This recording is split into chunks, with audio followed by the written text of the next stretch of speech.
birthday to you. Happy birthday to you. Happy birthday, dear Vijay sir. Happy birthday to you. आपको है ये ले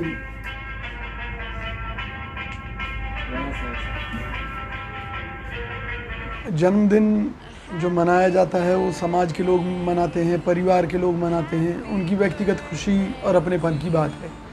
लेकिन मेरा जो खुद का मानना है ये है कि भी मेरा जन्म किस मकसद के साथ हुआ है। भाई प्रभु जिस जीव को भी इस धरती पर भेजता है उसे किसी उद्देश्य के साथ भेजता है।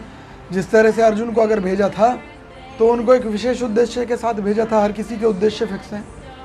मेरा उद्देश्य केवल एक है, ब्राह्मण होने के नाते इस देश को सही राह दिखाना, इस देश के लिए बेहतर योजनाएं बनाना, इस देश का कल्याण कैसे हो, इस देश के लोगों को ये बताना कि सोने की चिड़िया कैसे बना था और फिर से सोने की चिड़िया हमारा देश कैसे बन सकता है, हमारा देश कैसे विश्वगुरु था पूरी दुनिया का और कैसे विश्वगुरु बन सकता है। आज सत्ता में जो लोग हैं उन लोगों को कोई ज्ञान नहीं है इस मुद्दे पर।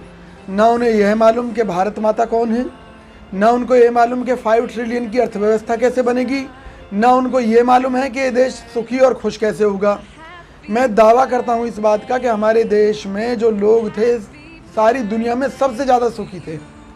लेकिन जैसे जैसे हमारे देश की व्यवस्था काले अंग्रेज़ों के हाथ में आ गई तो आज हमारे देश के लोग 159 देशों के लोगों में पहले नंबर पर हैं।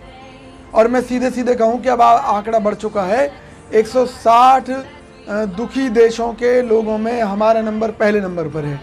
हम किस लिए कमा रहे हैं, हम क्या खा रहे हैं, कौन सी हवा हम ले रहे हैं, तो हमें सोचना पड़ेगा कि हम आने वाली नस्लों को क्या दे रहे हैं। भूमिगत जल समाप्त होने के कगार पर है, प्रदूषण के चलते एलर्जी और तमाम तरह की बीमारियां और अब कोरोना का पीरियड, काम धंधे रोजगार सब चौपट हैं। चिंतन तो करना चाहिए ना। अरे मैं रहूं ना रहूं लेकिन देश तो रहना चाहिए ना। जब तक हमारी यह सोच नहीं होगी देश बदलेगा नहीं। याद रखिए, घर बैठे रहने से कुछ नहीं होगा, कुछ नहीं होने वाला। जहाँ तक हमारी हिम्मत है, ताकत है, हम वहाँ तक संघर्ष करेंगे।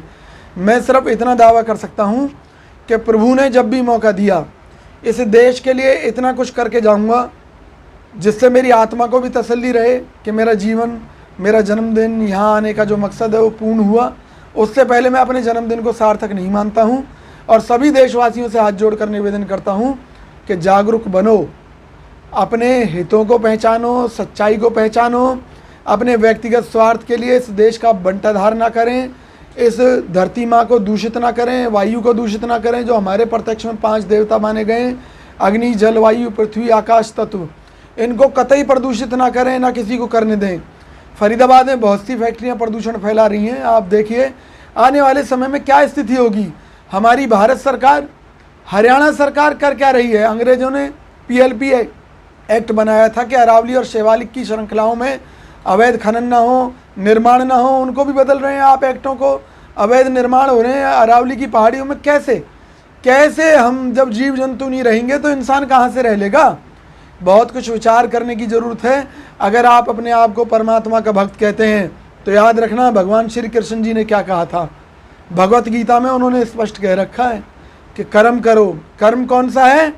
जो देश हित में है, समाज हित में है, जो पापियों के नाश के लिए है। तो समय आ गया है, अगर पापियों के नाश के लिए आपने महाभारत नहीं की ना तो ये देश, ये धरा, ये सब कुछ नष्ट हो जाएगा और इसके जिम्मेवार आप सब होंगे, क्योंकि आने वाली पीढ़ियों के ऊपर भी इसका दुष्परिणाम भोगना पड़ेगा। जैसे जापान के हिरोशिमा और नागासाकी में बम गिरने के बाद में आज तक उनकी पीढ़ियां भुगत रही हैं, तो आप ये जो प्राकृतिक संसाधनों को बर्बाद कर रहे हैं उसका परिणाम आने वाली जो जनरेशन्स हैं उनको भुगतना पड़ेगा। इन्हीं शब्दों के साथ मैं केवल यही कहता हूँ, जागो और जगाओ। यही हमारा धर्म है, यही फ़र्ज है। समाज के सभी प्राणियों के कल्याण के लिए काम करो। सर्वे भवन्तु सुखिनः, सर्वे सन्तु निरामया, सर्वे भद्राणि पश्यन्तु मा कश्चित् दुर्भाग् भवे। उसके बगैर इस देश का, इस दुनिया का कल्याण नहीं है। इन्हीं शब्दों के साथ मैं आप सभी से हाथ जोड़कर पुनः निवेदन करता हूँ कि कृपया धर्म मार्ग पर चलें, और धर्म मार्ग वही है जिसमें समस्त प्राणियों के कल्याण की भावना है। जय हिंद, जय भारत।